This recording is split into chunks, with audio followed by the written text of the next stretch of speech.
Čiže za posledné 2-3 roky veľmi narastá počet týchto RSCI auditov. Čiže napríklad automotív má svoje. Veľmi podobne to má napríklad štandard ASI, Aluminium Stewardship Initiative, ktorý vlastne je zameraný na spracovateľský reťazec hliníka, kde vlastne tiež si vytvorili vlastný štandard, ktorý na jednej strane posudzuje, tak by som povedal, že technicky to spracovanie toho hliníka ako takého, ale má tu druhú časť štandardu, ktorá je zameraná práve, dnes už to aj oni prezentujú ako ESG vykazovanie. To znamená, že sú tam tie oblasti aj sociálne, aj environmentálne. Aký je ten proces certifikácie alebo vôbec nábehu do toho procesu, dá sa certifikácia a skôr toho hodnotenia, posúdenia. To znamená od možno prípravy až potom, keď už sa vykoná samotné posúdenie a samotný audit. My sa spoliehame na naše lokálne zákony. Zákonník práce najmä.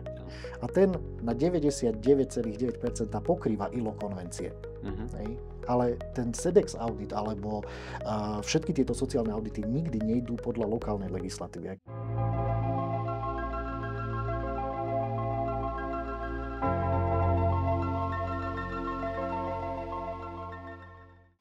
Dobrý deň, prajem. Vítam vás v relácii Audit a zároveň vítam kolegu, pána Michala Rikšlosa.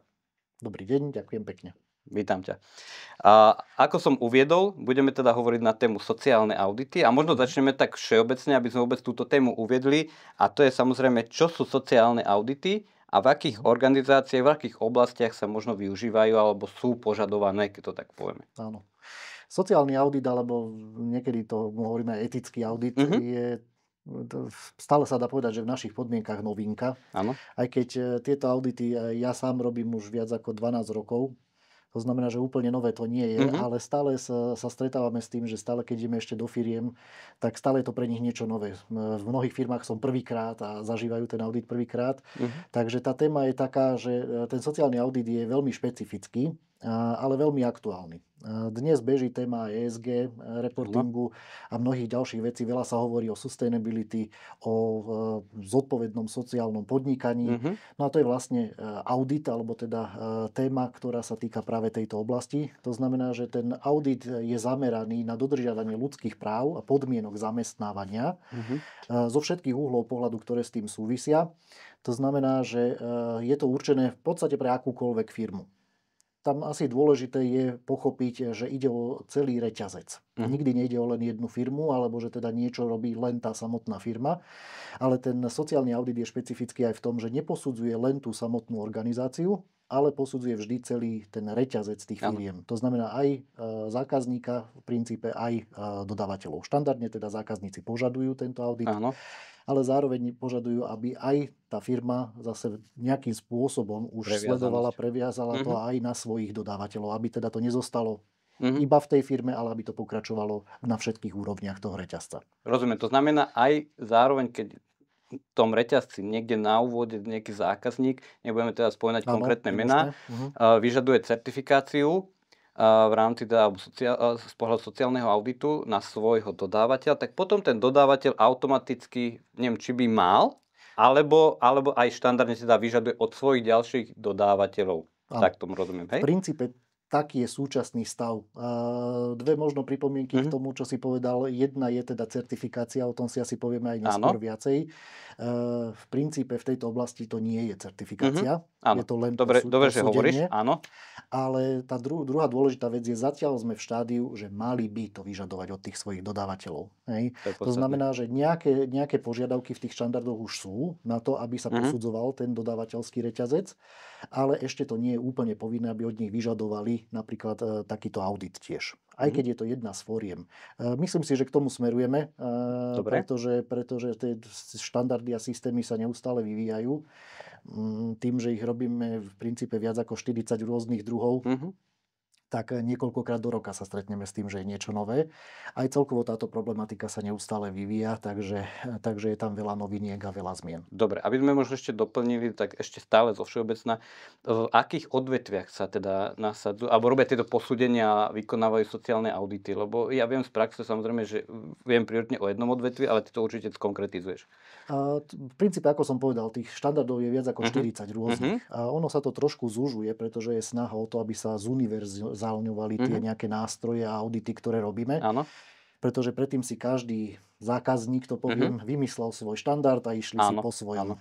Zistilo sa, že to sa nedá, pretože máme klientov aj my, kde potom majú tých auditov aj 5-6 do roka, pretože každý si zmyslí svoj, neakceptuje ten ďalší a robí po svojom, takže preto sa to zjednocuje. Ale teda nedá sa povedať, že je úplne nejaké špecifické odvetvie. Robiť to majú všetci, pretože každý, kto má zamestnancov, sa má o nich starať, má zodpovedne podnikať. A nielen z pohľadu teda vo vzťahu k zamestnancom, ale aj k zákazníkom, odberateľom a dodávateľom a podobne. Ale áno, to, čo naznačuješ vlastne je to, že máme špecifické štandardy, ktoré sú pre špecifické odvetvia. Takým jedným z špecifických je automobilový priemysel, ktorý vždy si ide tak trošku to svoje. A keď aj sú vymyslené medzinárodné štandardy, ktoré by mohli použiť, tak ich nepoužijú a vymyslia si svoje. To znamená, že v tomto prípade by sme hovorili o štandarde RSCI, ktorý sa momentálne veľmi rozbieha, pretože ten automotív v princípe až teraz nabieha na taký, by som povedal, dôsledné požadovanie toho, aby ich dodávateľia spĺňali nielen požiadavky kvality, ale aj práve tejto sociálnej zodpovednosti. Čiže za posledné 2-3 roky veľmi narastá počet týchto RSCI auditov. Čiže napríklad automotív má svoje. Veľmi podobne to má napríklad štandard ASI, Aluminium Stewardship Initiative, ktorý vlastne je zameraný na spracovateľský reťazec hliníka, kde vlastne tiež si vytvorili vlastný štandard, ktorý na jednej strane posudzuje, tak by som povedal, že technicky to spracovanie toho hliníka ako takého, ale má tu druhú časť štandardu, ktorá je zameraná práve, dnes už to aj oni prezentujú ako ESG vykazovanie. To znamená, že sú tam tie oblasti aj sociálne, aj environmentálne, aj... A je to aj na obdobnej báze, to znamená na základe nejakých ukazovateľov? V princípe áno, všetky tie štandardy sú v princípe, dá sa povedať, rovnaké. Každý si do toho dáva nejaké svoje špecifika, čo niekoho zaujíma viac jedna oblasť, niekto potrebuje to zameranie v inej oblasti. Napríklad to ASI je výraznejšie zamerané na životné prostredie. Pri tom spracovaní hliníka dochádza k veľkým vplyvom na životné prostredie, takže oni sa zameriavajú týmto smerom. Dobre. A ešte teda nejaké iné typy, ktoré ti možno napadnú? Také už sektorovo špecifické ani nie. Potom sú všetky, ktoré sú univerzálne pre kohokoľvek. To znamená, že môžeme spomenúť štandardy, ja neviem, IKEA iWay. To je jeden zo štandardov, ale tam IKEA si to robí úplne sama. Nevyužíva tretie strany, na auditovanie majú svojich auditorov, ale majú vlastne svoj vlastný štandard. Kedysi v minulosti napríklad aj, ja neviem, Coca-Cola mala svoj štandard, Tesco malo svoj štandard. Tí začali používať ten najpoužívanejší aktuálne systém a to je Sedex Smeta. Sedex je organizácia, v ktorej sme prípadne registrovaní a Smeta je ten audit, ktorý potom na základe toho vykonávame. Tých robíme aj tiež pomerne veľa. Je to najrozsiahlejší z tých systémov, najpodrobnejší, asi aj najprísnejší, dá sa povedať. A naozaj niekedy tie špecifické štandardy nejdú až do takej hĺbky alebo v takom rozsahu ako ten Sedex Smeta. No a Sedex Smeta je, ja robím teda 9 alebo 10 štandardov auditora a to je asi najťažší audit, aký vôbec robím. Rozumiem. Ešte, ak sa teda dostanem ku Sedexu, ku akému sektoru by si ho priradil? Dá sa priradiť, že to je, myslím si, potravinárstvo, alebo je to univerzálne naozaj, že nasadenie na akúkoľvek oblasť? Smetu robíme v potravinárskych firmách, v strojárskych firmách, plastárskych firmách, robili sme smetu v agentúry práce, sme robili SBS-ky, sme robili smety. Čiže rôzne oblasti. Vôbec smeta nemá nejaké špecifikum, kde by sa dala alebo nedala použiť, naozaj absolútne univerzálna. Podobne napríklad systém EcoVadis, ktorý nie je to celkom audit, je to skôr samohodnotenie organizácie, tento systém, ale tiež je univerzálny. Ktokoľvek ho môže zrealizovať, kdokoľvek sa tam môže dať posúdiť a predložiť teda prípadne aj zákazníkom, ktorí od nich tento výsledok požadujú a v akom sú teda štádiu a stave. Dobre, ja trošku už nadviažem to, čo už si teda uviedol, a to znamená, čo sa v rámci tých štandardov aj audituje, alebo tzv. Aké sú tie faktory, ktoré sa auditujú.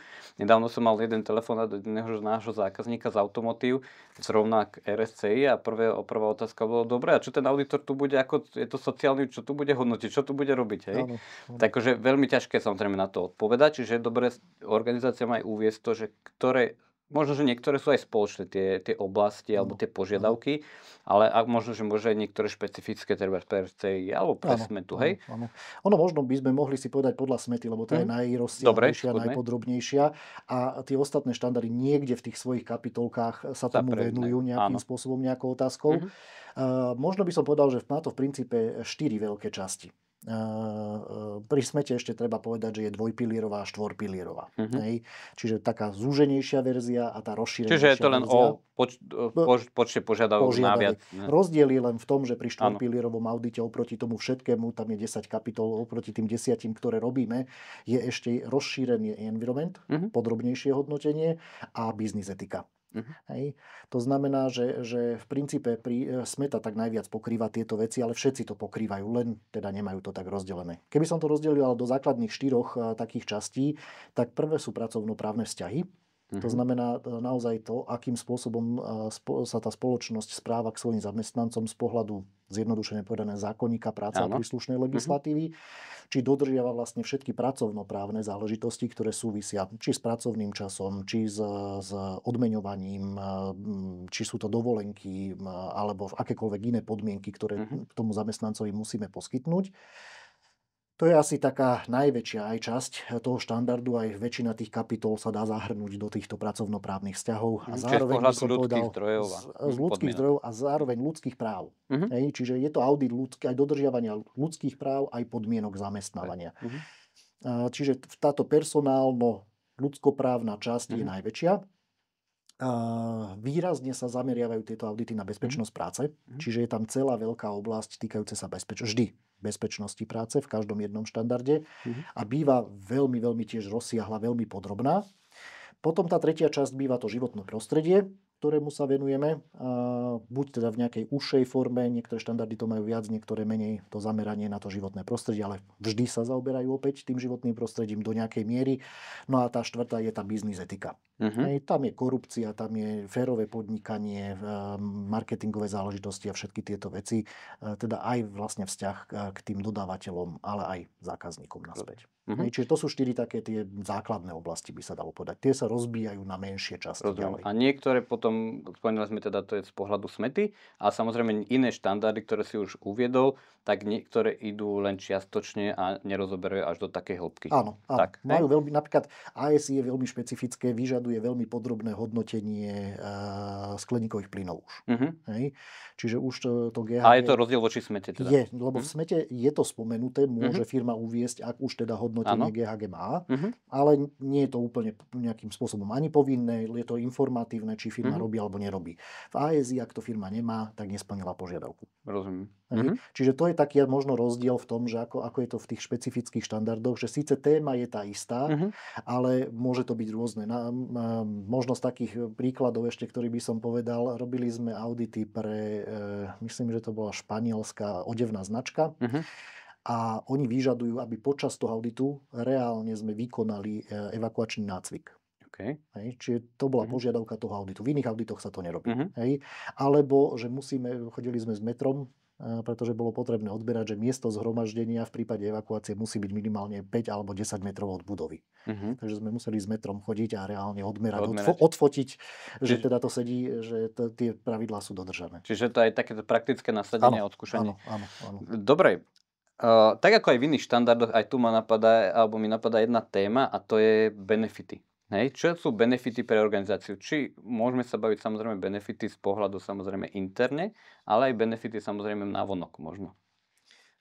Tu by sme sa museli baviť teda o tom, či hovoríme o tom nejakom globálnom pohľade alebo našom lokálnom československom, dá sa povedať, alebo stredoeurópskom. Ja myslím benefity aj pre organizáciu ako takú, pretože určite to môžeme vo finále, ale potom aj ako je možno organizácia navonok vnímaná, či už niekde lokálne alebo aj globálne. Určite. Všeobecne tá výhoda je najmä v tom, že naozaj firma tým, že absolvuje ten audit, preukazuje nejakú mieru zhody, samozrejme, s tým, ako zodpovedne pristupuje naozaj k dodržiavaniu ľudských práv a podmienok zamestnávania a potom tým ďalším témam, ktoré sme spomínali, samozrejme. Čiže na jednej strane je to za mňa dosť prestížne, keď vie firma preukázať, že takýmto auditom prešla, a pretože je to najkomplexnejší audit. Často pri audite sa stretíme s tým, že tí, ktorí ma sprevádzajú, povedia, že že sme boli na miestach v organizácii, kde oni ešte nikdy, robia tam 10 rokov a na tom mieste ešte nikdy neboli. Alebo teda, že sa venujeme témam, ktorým sa žiadny iný audit nikdy nevenoval. Nikto sa ich na tie otázky, na tie veci nepýtal. A možno taká výhoda pre tie organizácie je aj to, že sa im otvoria dosť oči. Pretože nikdy, ten audit väčšinou sa špecializuje na niečo. Robíme na kvalitu, na environment, na bezpečnosť, na energetiku, na čokoľvek. Ale tuto ide krížom, krážom všetko jedno cez druhé. A auditor to musí dávať aj prierezovo dokopy. To znamená, že je veľmi ťažké oklamať auditora, aj keď sa o tom samozrejme klient niekedy pokúša, aby z toho vyšiel lepšie, ako by chcel, alebo teda ako si uvedomuje, že aký má reálny stav. No a ten auditor na to príde, pretože ide cross-checkom. To znamená, my tam máme problém, že veľakrát je inšpektorát práce na kontrole napríklad a nezistí tie chyby. A obhajuje sa tým firmám. Však sme tu mali inšpektorát práce a on to nezistil. No mohol to nezistiť, pretože nepreberá všetky tie informácie tak, ako ja. Hej. Takže toto je výhoda pre tie organizácie, že dozvedia sa sami o sebe strašne veľa. Čiže zaprvé je to veľmi prestížne, pretože naozaj tam je strašne veľa otázok. Ten report má nejakých 100 strán, ešte keď nie je vypísaný. Hej. To znamená, že keď ho vypíšeme, tak je to veľmi rozsiahle, veľmi podrobné. Veľmi podrobné dáta sa tam zbierajú, vypočítavajú konkrétne ukazovatele a rôzne veci. Takže zaprvé je to taká prestíž pre tú firmu, že to preukáže, že vôbec s tým nejakým spôsobom prešla. Druhá je tá, že naozaj im to otvorí veľmi oči v jednotlivých témach. A tu možno prejdem na to, čo som spomínal, že teda ten lokálny pohľad. Lebo my máme pocit na Slovensku a v Čechách, že my tu ľudské práva predsa neporušujeme. Zaprvé sme manažéri, ktorí si to uvedomujú, sme uvedomili, máme prísne zákony, dodržiavame. Na druhej strane zamestnanci si nedajú skakať po hlave u nás. Vedia sa ozvať, vedia povedať, keď sa im niečo nepáči. Napriek tomu porušujeme ľudské práva. Ono to vyzerá, že nie, ale takými rôznymi skrytými formami. Nemáme detskú prácu ako v Číne napríklad, alebo nejaké úplne nevhodné bezpečnostné podmienky a podobné veci. Ale máme tu veľa problémov. A preto firma, keď to absolvuje, minimálne sa dozvie o tom, sama o sebe veľa vecí, ktoré si myslí, že robí správne. Myslí veľakrát, naozaj. Možno jedna z takých špecifík, ktoré by som spomenul, je, ja mám veľký problém s právnikmi. Pretože oni mi predkladajú dokumenty, pracovné zmluvy a neviem čo, a sú vždy v súlade so zákonom. Ale nie v súlade s týmito štandardami. A potom sa tam musíme o tom dohadovať, kto z nás má pravdu. A nakoniec máme pravdu obaja. Lebo možno jedna taká dôležitá vec, ktorú by som spomenul, pomáha to firmám aj v tom, že sa dozvedia viac aj o zákonoch, o predpisoch. Pretože my sa spoliehame na naše lokálne zákony. Zákonník práce najmä. A ten na 99,9% pokrýva ILO konvencie. Ale ten SEDEX audit alebo všetky tieto sociálne audity nikdy nejdú podľa lokálnej legislatívy. Aj klientom vždy hovorím, mňa nezaujíma lokálna legislatíva vôbec. Vy musíte splniť požiadavky toho štandardu. A ten ide podľa medzinárodného práva. On nejde podľa našej legislatívy. My máme šťastie na Slovensku a v Čechách, že naozaj viac ako 90% tej legislatívy bez problémov splňame. Máme legislatívu prevzatú a úplne bez problémov splníme všetky tieto pravidlá. Ale stále je tam ešte pár desiatok tých percent, alebo teda 100%, kde ešte stále máme problém a ťažké je to veľakrát aj vysvetliť tomu klientovi, že síce ste v súlade s našim zákonom, ale stále nesplňate požiadavku. K tejto téme sa ešte trošku vrátime, ale možno, že ešte, aby som dokončil tie benefity pre organizáciu. To znamená, je aj inak vnímaná voči, samozrejme, či už zákazníkom súčasným, alebo potenciálnym, alebo možno ako globálny hráč.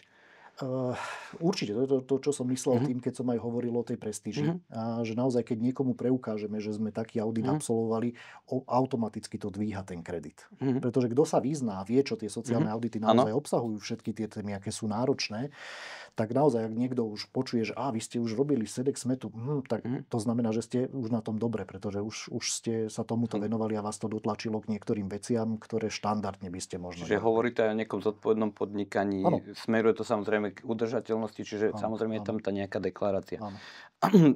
Možno teraz dokončíme ešte tú tému, čo už si načrtol, a to je samozrejme tie požiadavky. Alebo najčastejšie možno, keď to poviem jednoducho, nedostatky popri auditoch, ktoré vznikajú. A môže to byť aj paralela s tým, čo si povedal tá legislatíva, možno, že čo je nad rámec čo nie je v tých lokálnych, hej? Alebo to môžu byť samozrejme rôzne iné oblasti. Áno, áno. No ja by som možno spomenul tie jednotlivé také trošku bližšie tie témy, aby ste si vedeli aj predstaviť, že pri tom audite, že čo všetko vlastne sa tam rieši, pretože, dobre, je tam tá prvá téma, či má firma vôbec nejaký etický kódex, či má nejaký vôbec management systém, dá sa povedať. To v minulosti inak nebolo, to prišlo teraz napríklad v Smete s verziou 7 v septembri 24. Kde vlastne pridali tzv. Hodnotenie toho management systému, kde treba mať teda už aj nejaké smernice, dokumentácie, školenia, zodpovedné osoby a aj nejaké monitorovanie, nejaké KPIčka, nejaký monitoring tej téme, ku každej tej téme spomenutý. A sú tam témy, ktoré sú také zaujímavé, niektoré sme už spomenuli, ale napríklad je tam téma legálnosť zamestnávania. Čiže posudzuje sa, či tí pracovníci, ktorí vôbec tam pracujú, sú tam legálne. Čo v našich podmienkach je nepredstaviteľné, že by sme nemali niekoho legálne. Môže sa stať, niekto zo zahraničia ako... Teraz sa nám to zhoršuje týmto migráciou pracovníkov. Doteraz sme s tým nemali až taký veľký problém, ale veľa týchto problémov v súvislosti so sociálnymi auditmi prichádza práve tým, že prichádzajú pracovníci zo zahraničia.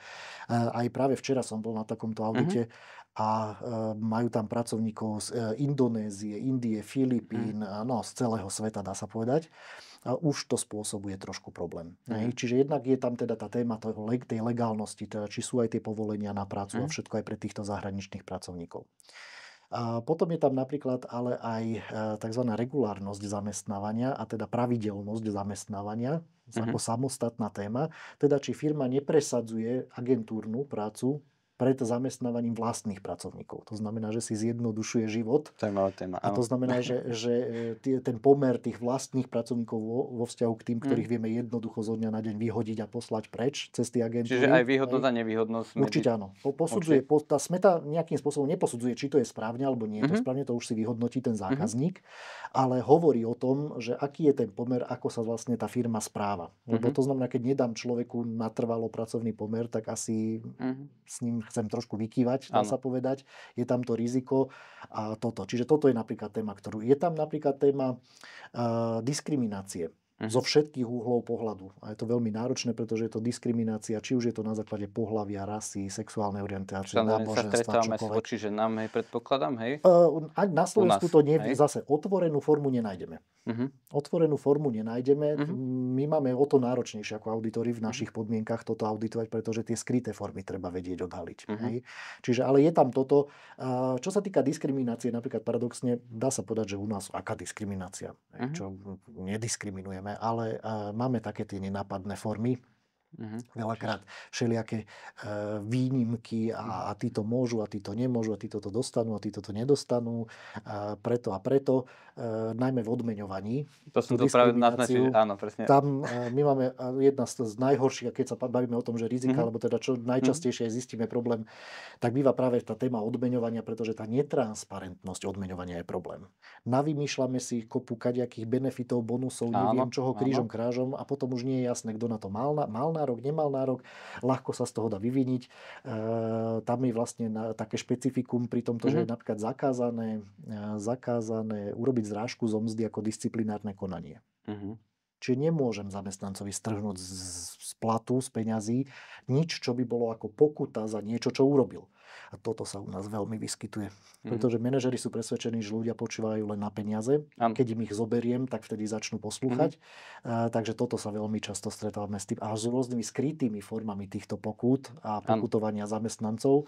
Potom je tam téma napríklad harašmentu, sexuálneho obťažovania, ale nie len. Pod harašmentom veľmi často si predstavíme len sexuálne obťažovanie, ale je to akékoľvek nevhodné zaobchádzanie so zamestnancom. To je tiež téma u nás veľká. Opäť skryté formy. Manažéri si veľmi často na niekoho zasadnú, niekoho šikanujú. Nedá sa to dobre dokázať, ale veľmi často sa to deje. Čiže veľmi často... Aj odhaliť asi pri audite to. Pri audite sa to dá odhaliť ľahko. Ako?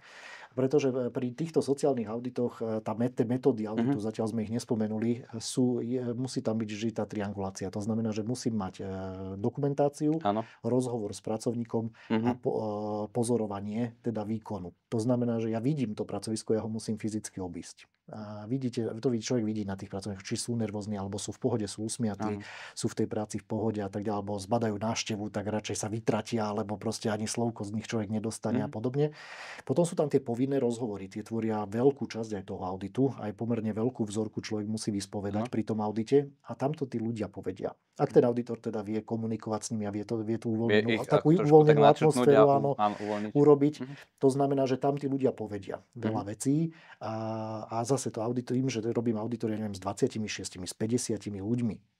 Tak skôr či neskôr, čo ten auditor zistí, keďže to nie je jeden rozhovor veľký, ale veľa malých, či sa to opakuje.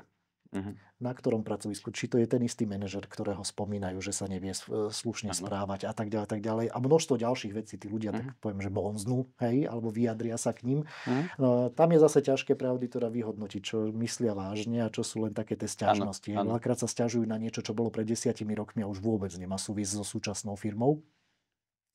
Čiže na to treba dávať pozor. Ale vrátim sa k tomu, že teda vie ten auditor zistiť aj tieto záležitosti diskriminácie. Možno také veľké špecifikum týchto auditov je, že pri iných auditoch ten dôkaz je ten nejaký papier. Áno. Niečo, čo doloží tá firma. Tu nie. Tu je dôkaz to, že to ten človek povedal. Čiže toto je riskantné pre tú firmu, hej, že tí zamestnanci, lebo aj sa veľakrát bránia, že tak, za to, že to povedal, to ešte neznamená, že to je pravda. A preto tých rozhovorov sa robí veľa, aby sa ukázalo, či to pravda je alebo nie. Hej, a samozrejme je to podložené ďalšími dôkazmi. Potom je tam zaujímavá téma, to odmeňovanie, ten pracovný čas. Tam mávame problém, ako som povedal. Nie, že by sme ľuďom neplatili mzdy alebo nejaké takéto veci, ale práve nejaká tá diskriminácia v tom odmeňovaní a takéto veci, tá netransparentnosť toho odmeňovania býva problém. V pracovnom čase tam nemávame až taký veľký problém, ale slovenské zákony sú mäkšie ako tie medzinárodné. Hej. Tie medzinárodné, ja neviem, hovoria, že môžete zazmluvniť 48 hodín týždenne. To je India, kde sa robí 6 dní. Hej. Čo u nás je maximum 40. Sme v suchu, nie? Potom nemôžeme odrobiť viac ako 60 hodín týždenne, aj s nadčasom. To znamená, že v Indii im dávajú 48 hodín plus 12 hodín. U nás by to znamenalo 40 plus 20. A to sa ani nedá, lebo v priemere to môže byť 8. Takže na prvý pohľad sa to zdá, že bez problémov to spĺňame, ale máme v zákonníku práce strašne veľa výnimiek a firmy to veľmi radi potom obchádzajú a stáva sa, že tí ľudia pracujú 2 smeny po sebe alebo nemajú dostatok dní voľna. Ešte tam podmienka, že v 7 po sebe idúcich dňoch alebo v týždni musí byť aspoň jeden deň voľný. A nájdeme prípady, kde robia ľudia 16 dní po sebe, 15, 14, 13, 12 dní po sebe, čiže nedodržia tieto podmienky a pomerne často niekde s výhovorkou, no tak krízová situácia, máme vysokú PN-kovosť, nie sú ľudia v práci, zaskakovali sme, to je výnimočné. A auditor, keďže pozerá do výplatné pásky, dochádzku z celého roka, tak zistí, kedy to je a nie je výnimočné. Ja teraz, jak rozmýšľam nad tým, jak rozprávaš tie témy, my obdobné témy riešime aj v rámci tých štandardných auditov kvality, teda ISO 9001, v rámci automotív je to IAT 164. A tam sa nám tiež tí ľudia otvárajú s obdobnými témami. Hej? Samozrejme je veľmi ťažké ich hodnotiť a komentovať nejako z našej pozície, ale pre mňa teší, že vôbec táto téma sa rieši a že naozaj sú štandardy, ktoré, alebo vôbec oblasti a sektory, kde sa do toho tlačí viacej, pretože si myslím, že to má zmysel.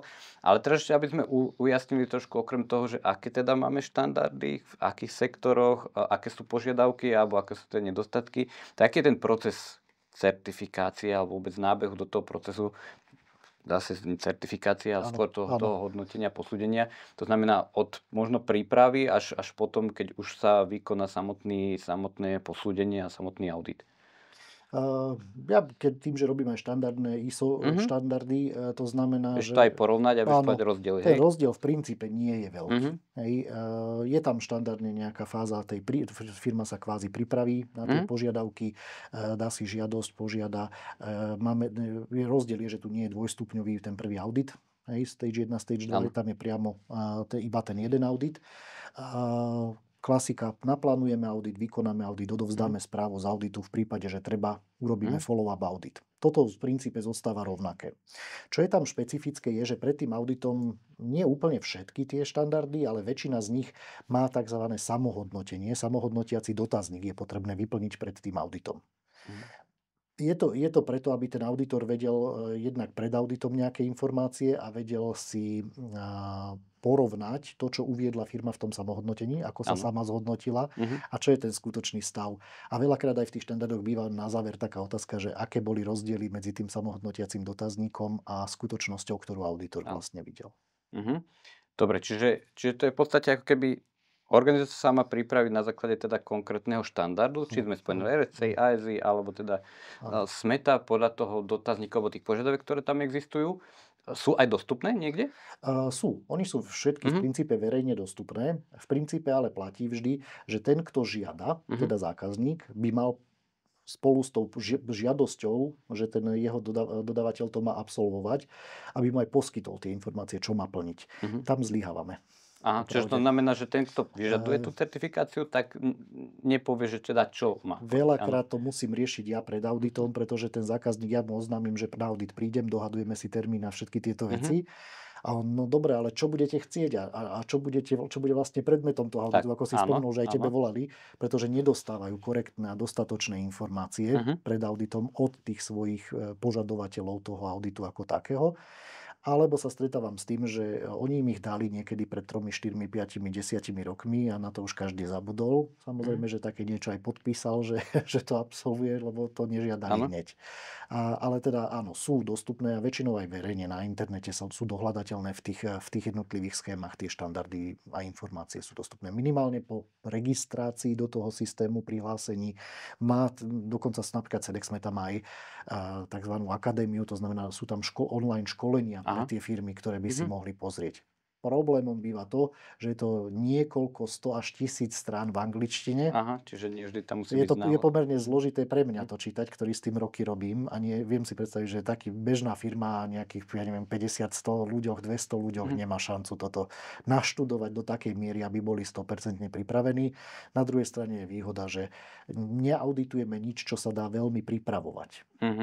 Firma má bežne nejako fungovať. Áno, presne tak. To ma aj, alebo to mi napadlo v tomto smere, že naozaj sú to bežné veci, ktoré organizácia vykonáva. Tam nie je niečo, že teraz si máme popísať rozsiahle smernice alebo nastavovať procesy. Aj keď už aj toto prichádza. Už to prichádza. To, čo som spomínal, že už aj SMETA si dala ten management systém. A už akože nemusí to byť zložité, ale už vyžadujú aj oni, aby na všetko bola nejaký predpis, smernica, už nestačí ten etický kódex, aby už to bolo nejak systematicky riadené.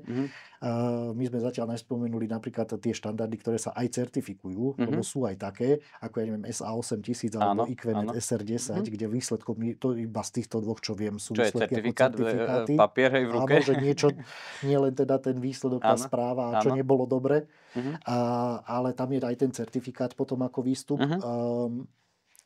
Tak je to také individuálne, ako k tomu oni potom pristupujú, akým spôsobom vlastne toto celé majú doriešené aj s tými požiadavkami, aj s tým, ako to tí zákazníci potom plnia.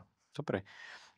Ja možno ukončím náš rozhovor tak, ako sme začali. To znamená, uviedol si teda, že si už pôsobíš v tejto oblasti 12 rokov. Som dobre si pamätám. 12 rokov. Vidíš a teraz žiješ s tým vývojom a to je moja posledná otázka. Aký predpokladáš, že by mohol byť vývoj, či už zase do konkrétnych sektorov alebo globálne, hej? To znamená, že naozaj, či to bude posúvať, že aký je tvoj predpoklad? Zatiaľ z toho, čo vidíme a naozaj sledujem tú problematiku dlhodobo, čo môžeme očakávať je viacero vecí. Prvé je v súvislosti s ESG. Pretože aj SMETA napríklad má ambíciu stať sa reportom, ktorý plne bude spĺňať požiadavku ESG. A teda ak spravíme SMETu, nemusíme ESG report vytvárať. Máme ho. Okay. A máme ho v princípe aj nejako už overený. Tam ale ešte nie sme.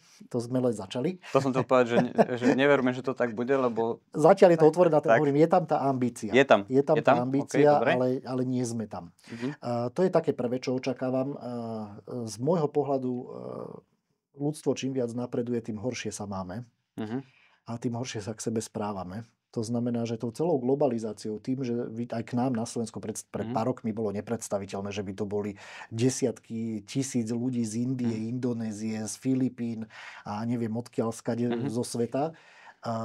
Nemali sme to tu a nemali sme mnoho problémov, ktoré dnes už teda máme. To znamená, mám pocit, že nejdeme dopredu, ale dozadu, čo sa týka pracovnoprávnych vzťahov a dodržiavania ľudských práv. A s touto migráciou ľudí prichádza aj zvyšovanie rizík. To znamená, že tieto audity budú čoraz viac požadované, čoraz viac prísnejšie, pretože a my sme si nepovedali vlastne aj na úvod, ja možno spomeniem také, že prečo tie audity vlastne vznikli, lebo veľa sa to o tom hovorilo.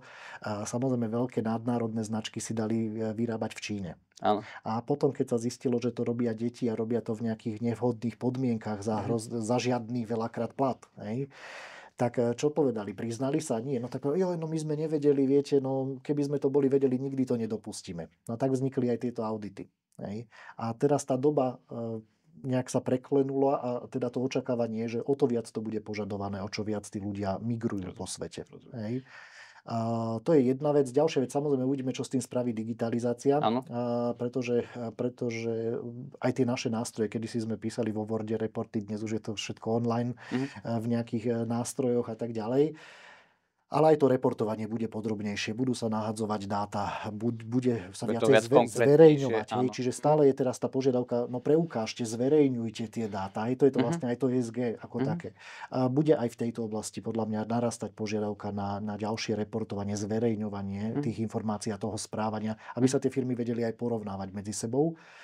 Takže v tomto vidím budúcnosť a firmy tým, že stále viac spolupracujú aj s firmami po celom svete, nemôžu si byť istí, že ich meno nebude poškvrnené, poškodené tým, že dali prácu niekomu. Hej. To znamená, že aj v tomto vidím určite tú budúcnosť. A za mňa možno taká veľmi čerstvá vec. Mám spolužiačku z vysokej školy, ktorá teda hneď po vysokej škole odišla do Holandska, stala sa tam veľmi významnou manažérkou, naozaj veľmi váženou aj v bankovom sektore a tak ďalej. A teraz sa venuje tomuto ESG a napísala pekný taký článok o Tesle. Že napriek tomu, že Tesla, veľmi skrátene, aby som to nezdržoval, ale veľmi pekne to tam opísala, že napriek tomu, že Tesla je firma, ktorá vyvíja veci, ide dopredu, je vizionárska, je perfektná, robí veľa naozaj aj pre životné prostredie, že v rámci tohto, tak zlyháva na tom G, na tom governance, na tom, ako sa správa. Či už majiteľ, alebo celá tá rada, ktorú si tam vytvoril, akým spôsobom netransparentne si dávajú odmeny, napríklad v manažmente, ale akým spôsobom netransparentne sa správajú aj k tým svojim zamestnancom a ďalšie veci, že napriek tomu, že firma môže na prvý pohľad byť nadnárodná, úžasná, pekne zdravá, všetko, hej, fantastická, neznamená to, že už má toto všetko v poriadku. To znamená, že poukázala na to, že nie je to o malých firmách, ktoré ešte nevedia, koľka bije, ale veľakrát aj o veľkých firmách, ktoré ešte majú čo robiť. Áno, súhlasím. A to si v podstate pekne zakončil. Ja len doplním. Spomínal si tému ESG. Ja som mal nedávno prednášku na jednej konferencii o téme Sustainability Development Goals. Takisto krásne previazanie z pohľadu aj podpory, či už týchto cieľov, tej udržateľnosti, ktoré vydal v podstate OSN. Ja ti ešte raz ďakujem.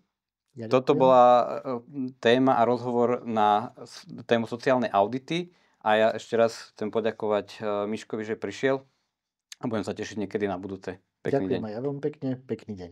Ďakujem.